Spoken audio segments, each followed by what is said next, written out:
하나님 말씀 묵독합니다. 마태복음 14장 22절에서 36절까지를 교독합니다. 예수께서 즉시 제자들을 재촉하사 자기가 무리를 보내는 동안에 배를 타고 앞서 건너편으로 가게 하시고 무리를 보내신 후에 기도하러 따로 산에 올라가시니라. 저물매 거기 혼자 계시더니 배가 이미 육지에서 술이나 떠나서 바람이 거스름으로 물결로 말미암아 고난을 당하더라. 밤 사경에 예수께서 바다 위로 걸어서 제자들에게 오시니 제자들이 그가 바다 위로 걸어 오심을 보고 놀라 위령이라며 무서워하여 소리 지르거늘 예수께서 즉시 이르시되 안심하라. 나니 두려워하지 말라. 베드로가 대답하여 이르되 주여 만일 주님이시거든 나를 명하사 물 위로 오라 하소서 하니 오라 하시니 베드로가 배에서 내려 물 위로 걸어서 예수께로 가되 바람을 보고 무서워 빠져가는지라 소리질러 이르되 주여 나를 구원하소서 하니 예수께서 즉시 손을 내밀어 그를 붙잡으시며 이르시되 믿음이 작은 자여 왜 의심하였느냐 하시고 배에 함께 오름에 바람이 그치는지라 배에 있는 사람들이 그들이 건너가 게네사렛 땅에 이르니 그곳 사람들이 예수이신 줄을 알고 그 근방에 두루 통제하여 모든 병든 자를 예수께 데리고 와 다만 예수의 옷자락에라도 손을 대게 하시기를 간구하니 손을 대는 자는 다 나음을 얻으니라. 아멘. 오늘 하나님의 성전과 가정에서 예배드리는 곳에 주의 거룩한 은혜 영이 함께하기를 주님의 이름으로 축복합니다. 자, 우리 옆에 계신 분들이 한번 인사합니까? 할렐루야, 반갑습니다. 자, 또 가정에 계셔서 예배드린 분, 또 성전에 예배드린 분, 다 같이 손 들어주세요. 우리 가정에 계신 분, 다 같이 할렐루야. 자, 가정에도 손 흔드세요. 저 집사님 가정 빨리 손 흔드세요. 아멘. 여러분 건강한 모습으로 예배하는 것 감사하며 오늘도 큰 은혜가 있기를 주님의 이름으로 축복합니다. 우리는 하루를 시작하거나 한 주간을 시작할 때 요즘 필수 중에 하나가 바로 일기예보입니다. 이 한 주간 일기가 어떻게 되어질까? 특히나 중요한 일이 있을 때는 더더욱 일기예보에 관심을 갖게 되어집니다. 저도 어린 시절에 일기예보에 제일 관심이 있을 때는 내일 소풍이거나 내일 운동회가 되는 날은 밤에 나가서 하늘에 별이 많이 떴는가 안 떴는가를 보면서 내일의 일기가 어떨 것이라고 하는 궁금증도 많이 가진 적이 있습니다. 요즘은 얼마나 간편한지 스마트폰으로 한 주간의 일기예보를 쭉 보면서 온도, 날씨, 요즘은 시간대까지 나오게 되어지는 것을 봅니다. 그래서 한 주간의 날씨가 어떻게 되는가 굉장히 중요한데 이것은 또 요즘은 그 날씨가 마케팅에게도 좋은 영향력을 미친다고 합니다. 날씨에 따라서 팔려가는 제품의 모습도 달라지기 때문이라는 거지요. 그래서 요즘 같은 계절에는 모든 사람들이 원하는 날씨는 좀 기온이 올라가고 온화하고 따뜻하고 또 맑고 또 미세먼지 없고 화창한 날씨를 모든 사람들이 원할 겁니다. 그러나 이런 날씨는 우리의 바램대로 되어지지 않는다고 하는 거지요. 원치 않는 비가 오기도 하고 또 지난주처럼 바람이 불고 또 기온이 내려가기도 하는 그런 현상도 생깁니다. 날씨는 우리의 바램이 아닌 자연현상 속에서 각각 날씨로 나타난다는 특징을 가지고 있습니다. 이런 자연현상은 우리의 바램과는 전혀 다른 날씨로 나타나지만 결국은 여러 가지 자연적인 조화를 이루면서 자연의 질서를 만들어가고 있음을 봅니다. 이런 관점에서 볼 때 이런 자연적 현상은 자연뿐만 아니라 인간의 삶 속에서도 같은 모습으로 일어난다고 하는 걸 볼 수 있습니다. 특징은 자연의 현상처럼 인생의 순간도 예측할 수 없는 일들이 수없이 일어난다고 하는 겁니다. 예측할 수 없을 때에 환난과 역경이 오기도 하고 예측할 수 없을 때에 수많은 고난을 당하기도 합니다. 이런 가운데서도 모든 사람들의 원함은 순탄함과 평안함이 있기를 원할 겁니다. 이런 순탄과 평안을 원하는 것은 일시적인 감정이 아니라 인간의 내면에 언제나 자리 잡고 있는 인간의 본성인 것을 의미합니다. 문제는 인간이 선호하는 이런 바램과는 달리 이 세상의 삶은 항상 우리 그리스도인들이나 세상 사람들이나 즐거움과 기쁨만을 주는 것은 아니라는 겁니다. 이 세상은 환난과 평안이 함께 공존해 있다고 하는 거지요. 그러면 왜 인간이 싫어하는 환난이 오는가라고 하는 겁니다. 여기에 대한 대답은 그것은 하나님의 섭리이기 때문입니다.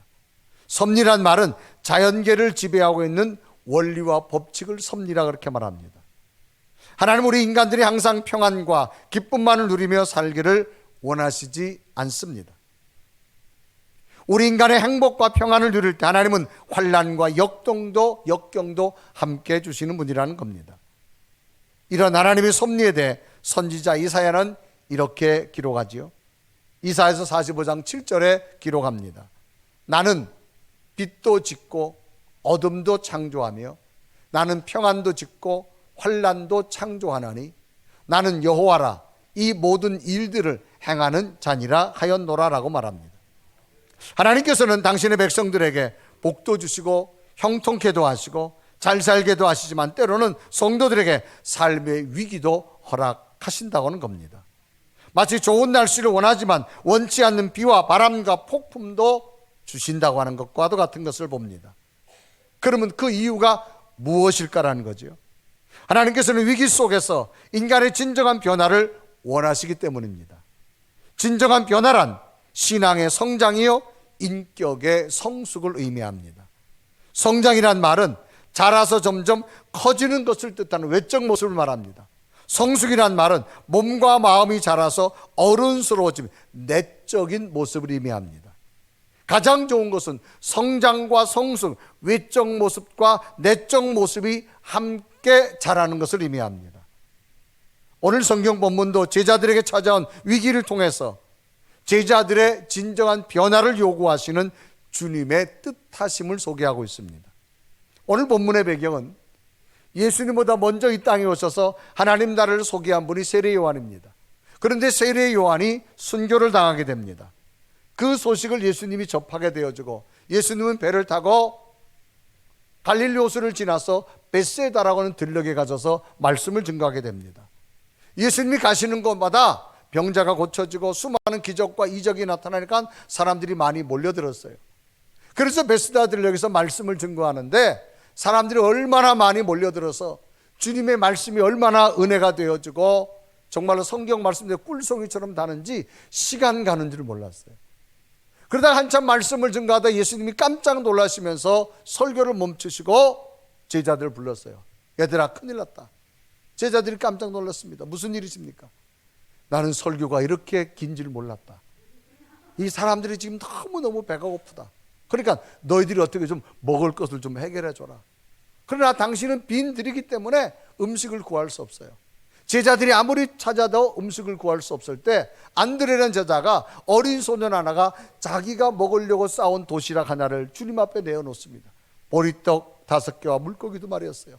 주님께서는 그것을 가지고 당시 들녘에 앉아있던 자 장정만 5,000명, 부녀자와 아이까지 합치면 10,000명 이상이라고 추측합니다. 그 모든 사람들이 배불리 먹고 12광줄에 남는 기적을 보게 됩니다. 그러자 수많은 그 모였던 군중들이 저분은 정말 하나님의 아들이다. 그러므로 저분을 이스라엘의 왕으로 세워야 된다. 저분을 이스라엘의 왕으로 세워서 로마라고 하는 나라에서 압제해서 우리를 풀어야 된다. 막 군중들이 아우성을 합니다. 주님께서는 이 장면을 볼 때 제자들이 함께 동조하는 거예요. 그래서 주님께서는 빨리 제자들을 부릅니다. 이리 와라. 너희들이 빨리 배를 타고 이 군중을 떠나서 이 갈릴리 호수를 건너서 반대편으로 가라. 그래서 예수님께서는 빨리 제자들을 재촉해서 갈릴리 호수 반대편으로 보냅니다. 이때 장면이 마태복음 14장 22절에 기록하죠. 예수께서 즉시 제자들을 재촉하사 자기가 무리를 보내는 동안에 배를 타고 앞서 건너편으로 가게 하시고 그랬습니다. 그래서 예수님께서는 이제 군중들과 헤어져서 배를 타고 갈릴리 호수로 제자들을 보내서 제자들이 배를 타고 가는데 한참쯤 가다가 풍랑을 만나게 됩니다. 이제 육지에서 많이 떨어졌습니다. 날도 어두웠습니다. 이제 이럴 수도 없고 저럴 수도 없고 이제는 사느냐 죽느냐 풍랑을 만나게 됩니다. 그러면 왜 주님께서는 제자들을 갈릴리 호수로, 그 풍랑이 있는 호수를 건너라고 제자들을 보내셨을까라고 하는 겁니다. 그것은 제자들의 신앙과 삶의 변화를 요구하셨기 때문입니다. 변화를 통하여서 제자들의 신앙과 인격이 성숙되기를 주님은 원하시는 겁니다.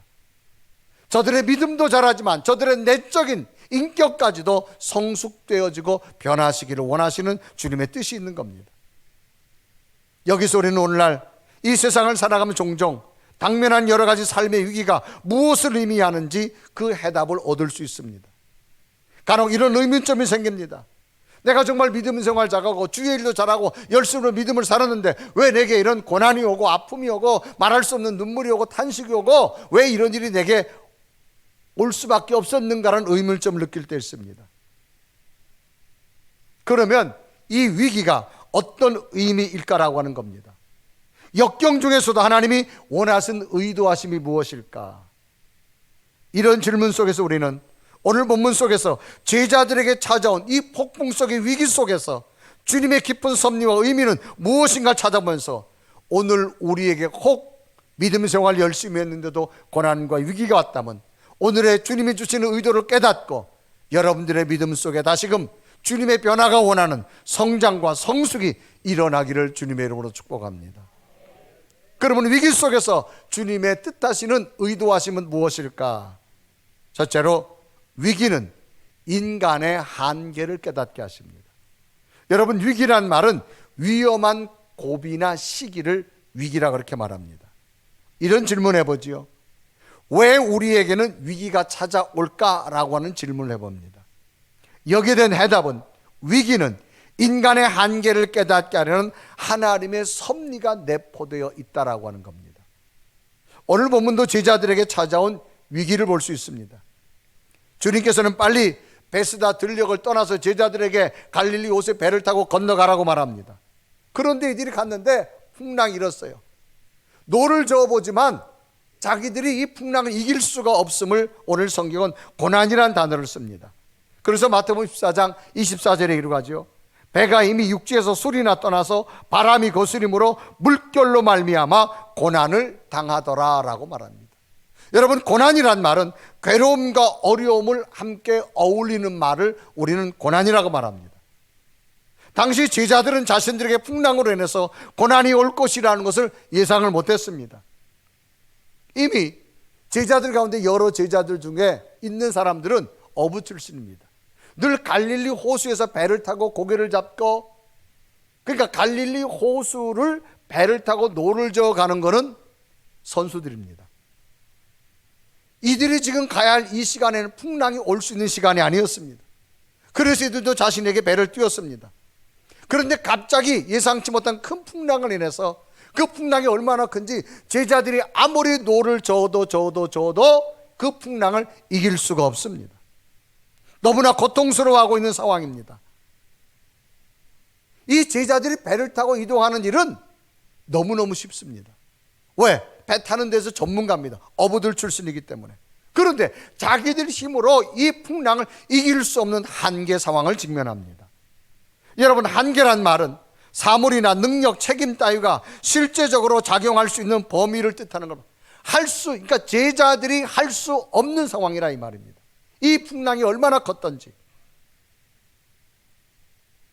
그래서 제자들은 자기들 앞에 찾아온 풍랑을 이겨보려고 열심히 애를 쓰고 노를 쓰지만 자기들 힘으로 할 수 없는 한계 상황을 완전히 느끼게 되어집니다.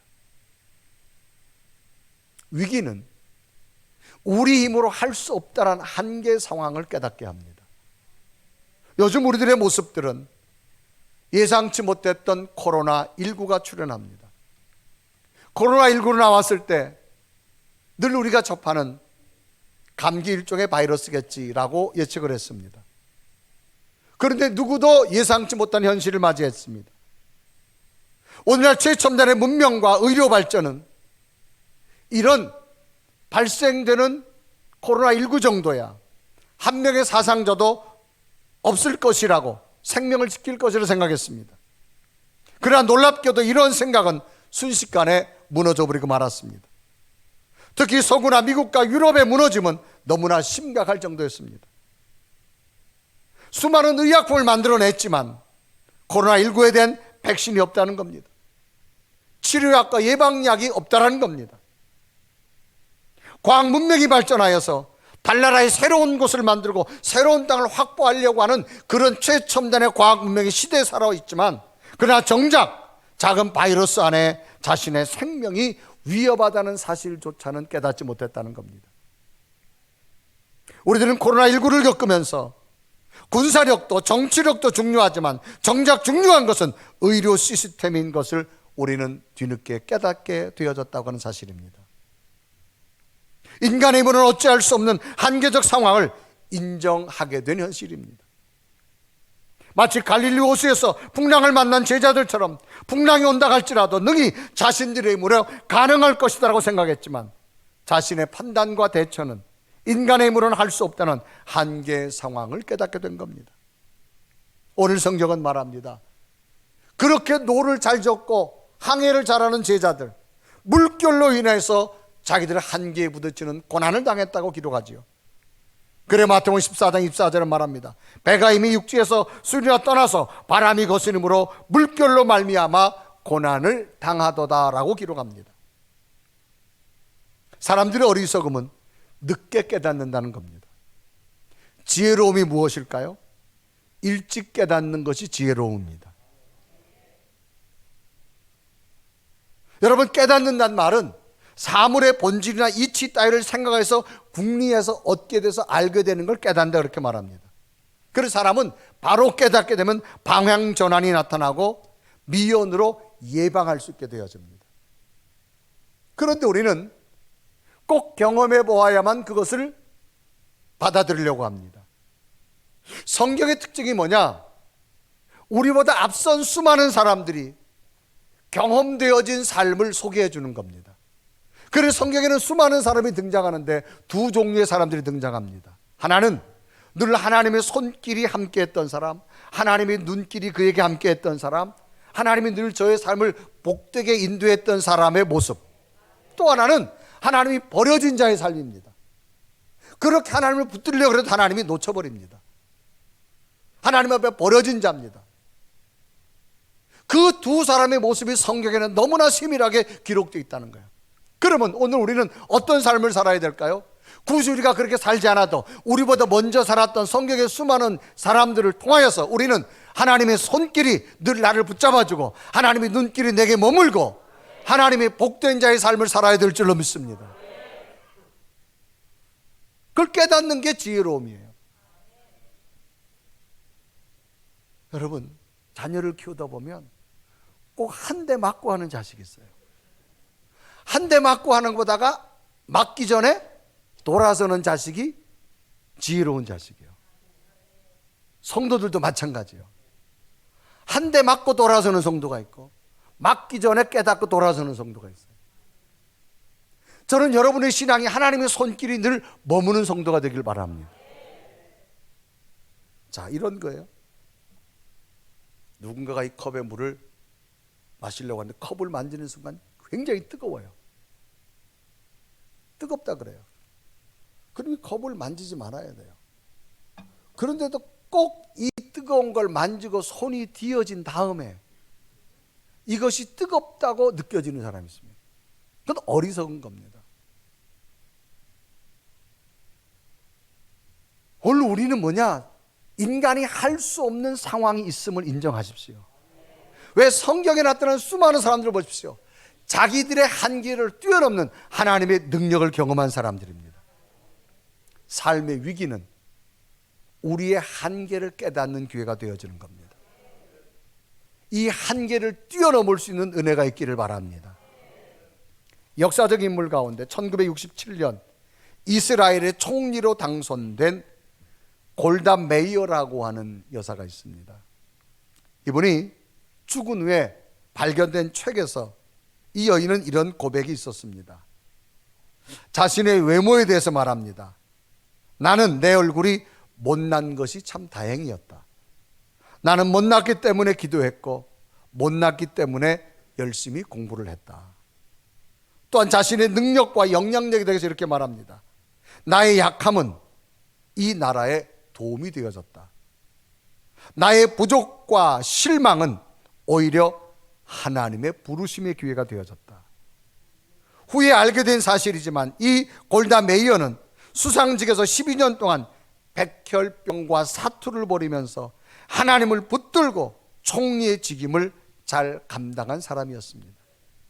어느 국민도 이 총리가 백혈병에 12년 동안 투병을 선했다는 사실을 공개하지 않았습니다. 자신은 오히려 자신이 극복할 수 없는 백혈병 이 한계 상황 속에서 하나님 앞에 기도했더니 하나님이 나를 총리직을 잘 감당할 수 있도록 지혜를 주었다고 말합니다. 사람은 한계에 부딪히면 그것이 문제가 되지만 하나님께서는 인간의 한계에 부딪힐 때 그때 하나님은 하나님의 방법으로 역사할 줄 믿습니다. 우리는 일생을 살아가면서 다양한 이유로 인해서 또는 고통스러운 환경을 인해서 삶의 한계에 부딪힐 때가 많이 있습니다.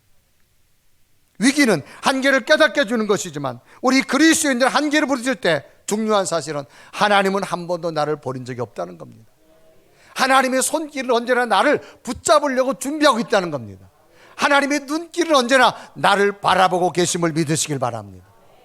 마치 자녀가 아장아장 걸어가지만 자기 혼자 걸어가는 것 같지만 엄마는 항시 저 아이가 넘어지려면 잡으려고 준비하고 있는 엄마의 모습. 엄마가 다른 곳을 보는 것이지만 그 아이가 넘어지는 그곳에 시선이 머물러 있다라고 하는 것. 하나님은 한 번도 우리를 놓친 적이 없습니다. 우리의 한계 상황이 와도 하나님은 우리를 붙잡아 주려고 손길이 임한 줄로 믿습니다. 그래서 복음 선가에도 보면 하나님은 한 번도 나를 실망시킨 적이 없다고 말합니다. 언제나 공평과 은혜로 나를 지켰다라고 말합니다. 그래서 우리는 오신실하신 주라고 말하고 내가 너를 떠나지 않고 내가 너를 버리지 않는다라고 말합니다. 그 약속의 주님 지금도 나를 지켜줄 줄로 확신합니다. 이 찬송가 가사의 고백, 여러분 하나님이 오늘도 여러분과 함께함을 믿으시길 바랍니다.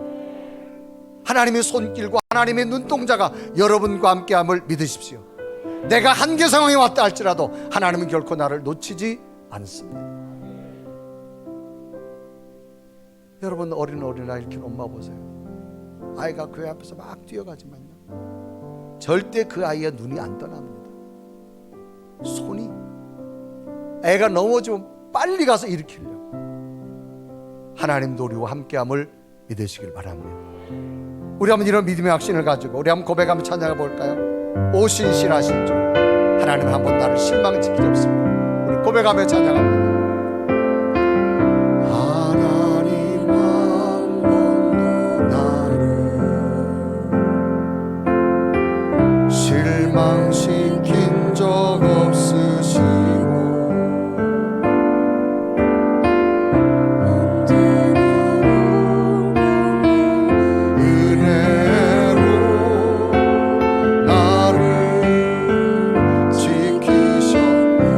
신실하신 주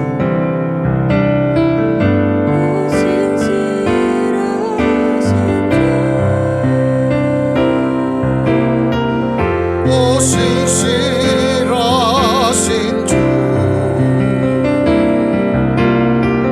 내 너를 떠나지도 않으리라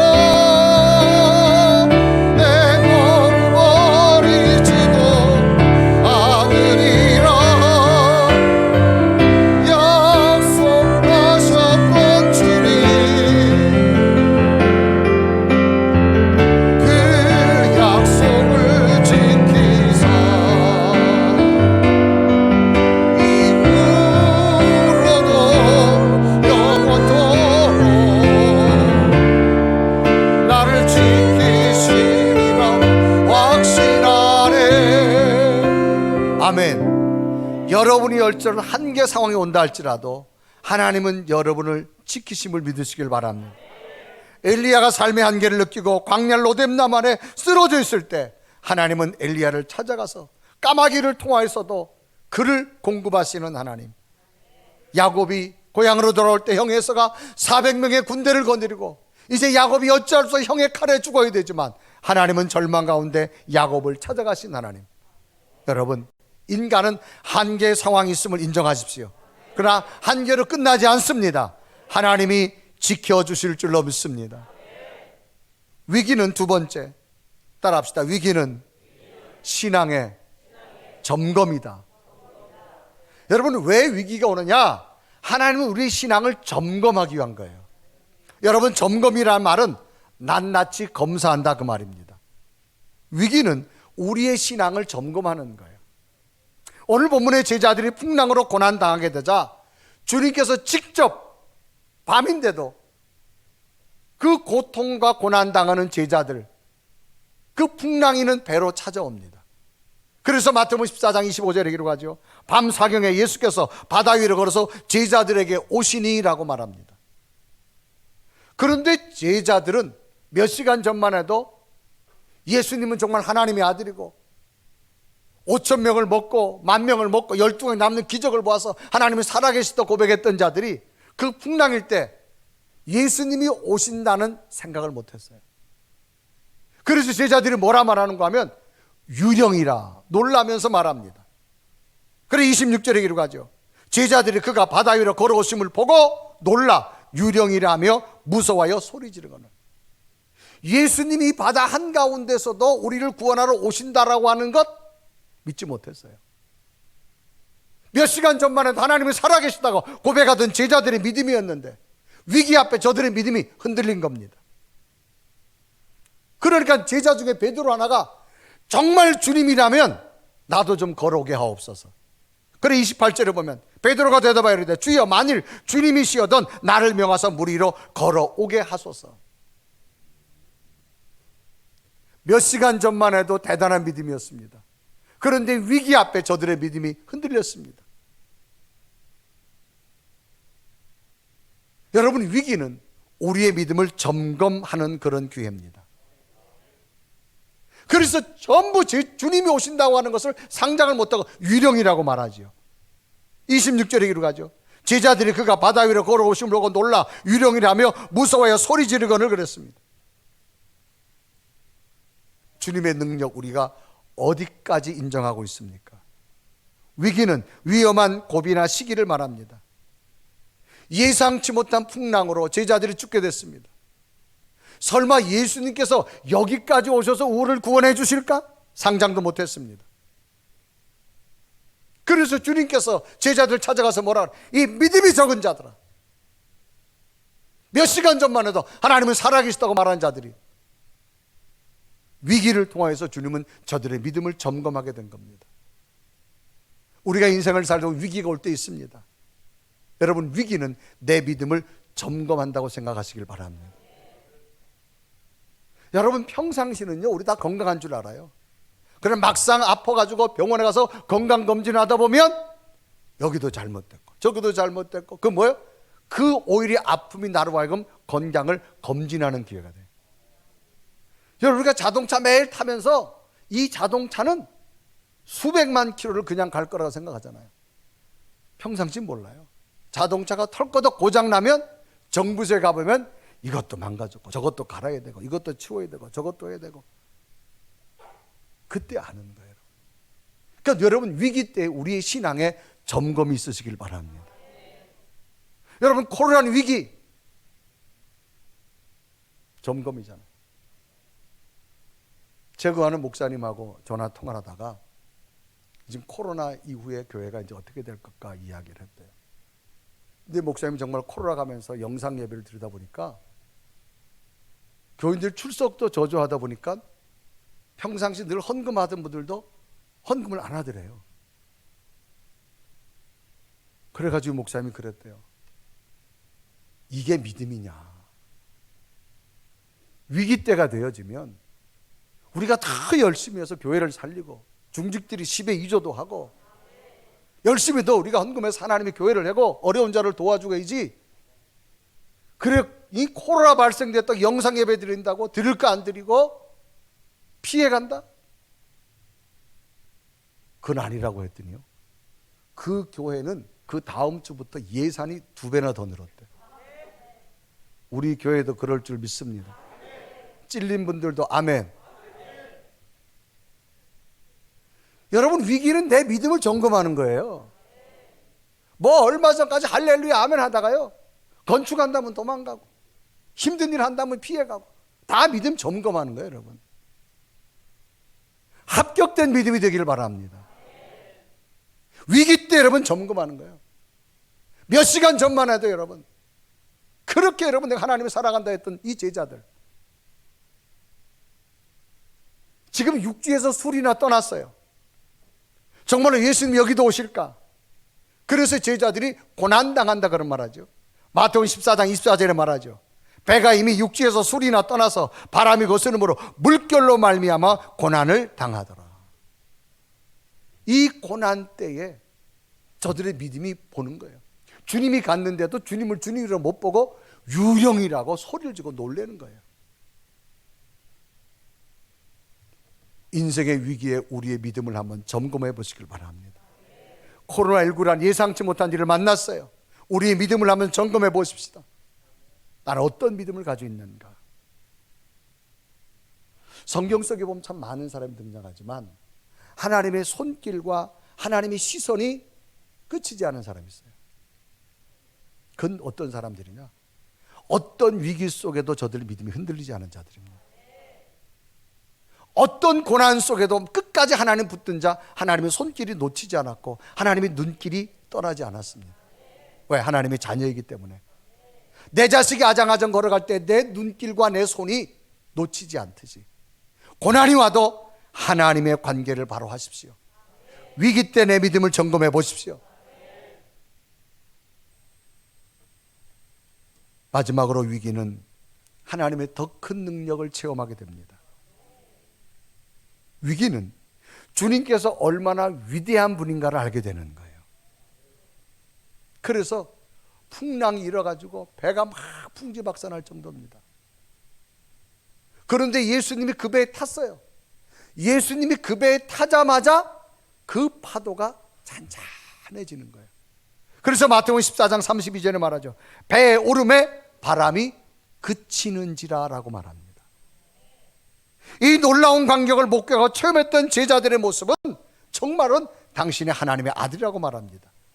마태복음 14장 33절에 말하죠. 배에 있는 사람들이 예수께 절하며 이르되 진실로 하나님의 아들이로소이다.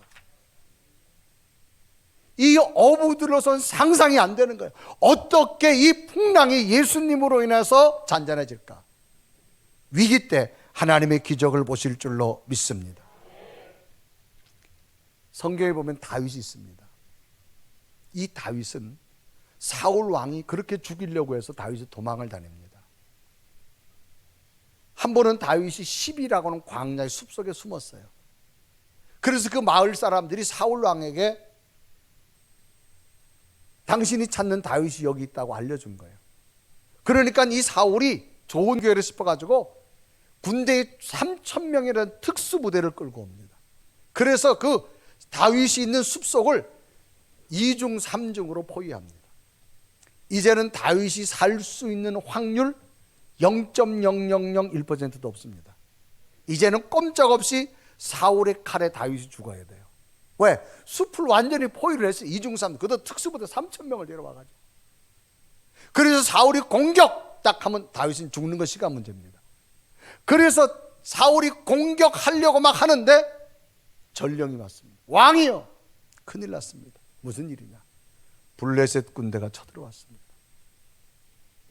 이스라엘 나라의 특수용사들 다 빼왔으니까 블레셋이 쳐들어오면 이스라엘이 블레셋에 함락되는 것이가 문제입니다.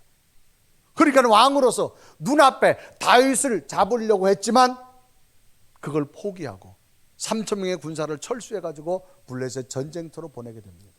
하나님은 마지막 극적인 순간에 역사하시는 하나님.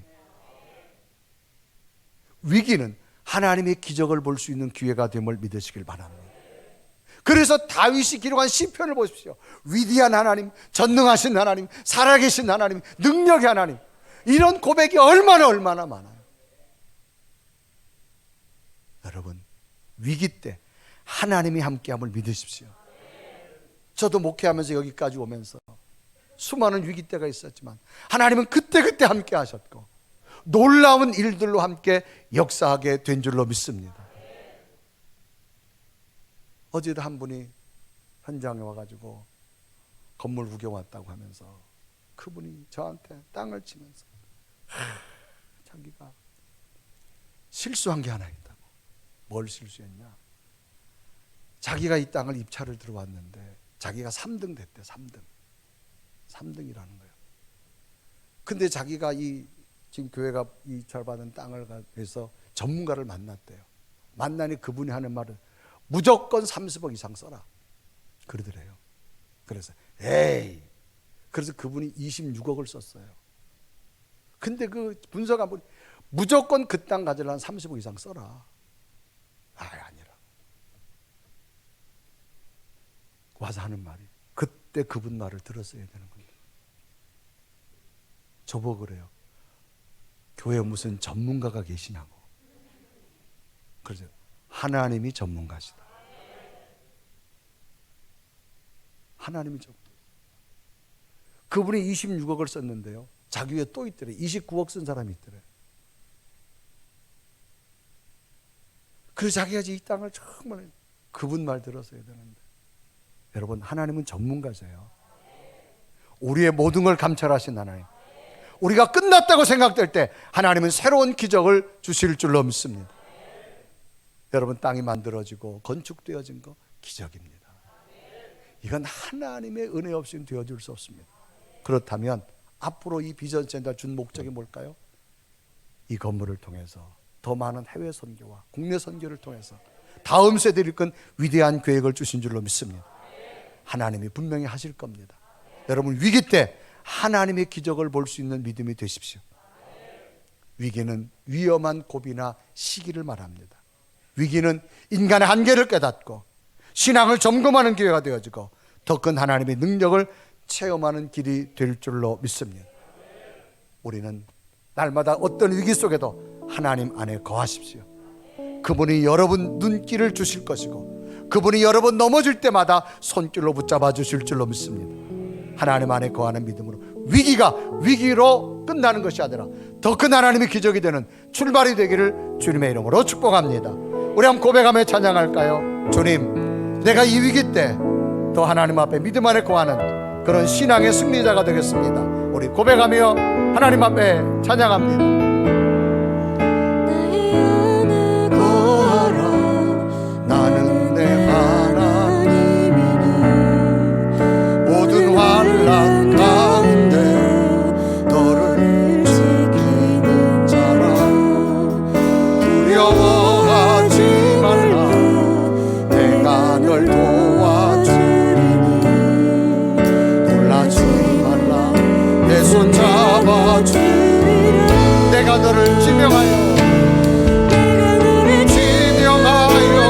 불렀나니 내 것이라. 내 것이라. 너의 하나님이라. 내가 너를 보배롭고 존귀하게 여기노라. 너를 사랑하는데 내가 너를 지명하여 불렀나니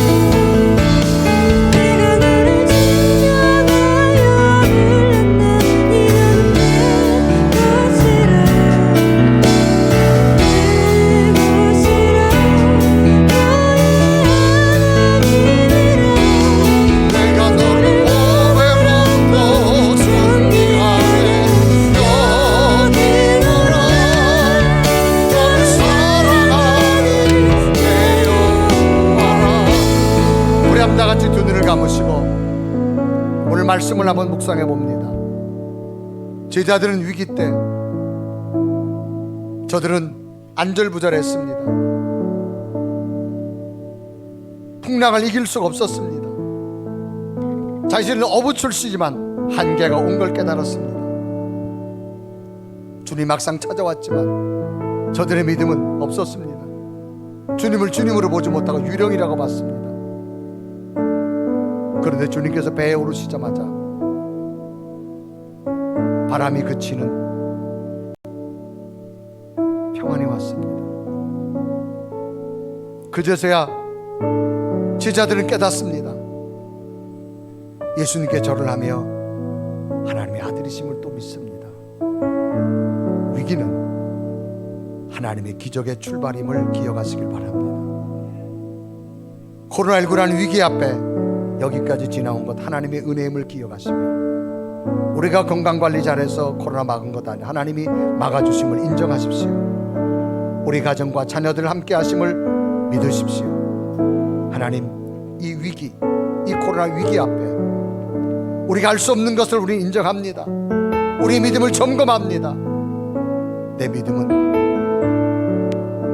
예배 생활이 더 열정이 되어졌는지, 교회 오지 못하는 것 때문에 예배 생활이 게을러지고 낙심되어졌는지, 하나님 성전에 왔을 때는 내 믿음이 뜨거운 것 같은데 성전에 오지 못할 때 믿음이 흔들려졌는지, 하나님 앞에 믿음이 있어서 예배할 때는 드려졌는데 유튜브로 예배 드린다고 내가 드리지 못함이라면 하나님, 내 믿음을 점검할 수 있는 기회가 됐으면 좋겠습니다. 그리고 더 나아가서는 하나님의 손길이 내게 늘 머물고 하나님의 손길이 나를 붙잡아 주셔서 인간의 한계상을 뛰어넘는 하나님의 기적이 우리 속에 올 수 있음을 나는 믿는다고 하는 이 고백, 우리의 고백이 되어졌으면 좋겠습니다. 그러므로 나는 날마다 주님 안에 거하겠습니다. 이유는 한 번도 주님은 나를 실망시킨 지 없는 분이기 때문입니다. 주님이 나를 불렀습니다. 환난 가운데 나를 지켰습니다. 두려워하지 않겠습니다. 주님의 손길이여 이 나라와 이 민족에도 함께 하시고 우리 가정과 자녀들이 함께 하셔서 코로나19는 완전히 종식되게 하시고 하나님의 지키심이 우리 가운데 있게 하여서 이 위기 때 내 믿음이 다시금 점검되어져서 승리하는 믿음 되게 해달라고 우리 고백하며 하나님 앞에 간절히 기도드리겠습니다. 살아계신 하나님, 감사합니다. 오늘도 걸어갈 수 있는 하나님 성전에 예배하고 인생의 위기 앞에 내 믿음이 어떻게 되었습니까? 나를 돌아보게 하시고 위기 앞에 한계 상황이 있습니다. 위기 앞에 내 믿음을 점검하고 위기 앞에 하나님의 기적을 볼 수 있는 내 믿음을 점검하고 오 살아계신 성전, 오 성전이 주여 하나님의 기적과 여호와의 당신의 믿음과 하나님의 살아계신 가운데 하나님 온전한 믿음 가운데 서주셨어. 오 자비로우시고 오 성령의 주여 당신의 오른발로 나를 붙잡아주시고 믿음의 능력으로 나를 주시고 하나님의 능력으로 나를 주시고 하나님의 능력으로 주여 나를 지키고 나를 세워주시고 하나님의 성령 여호와의 나를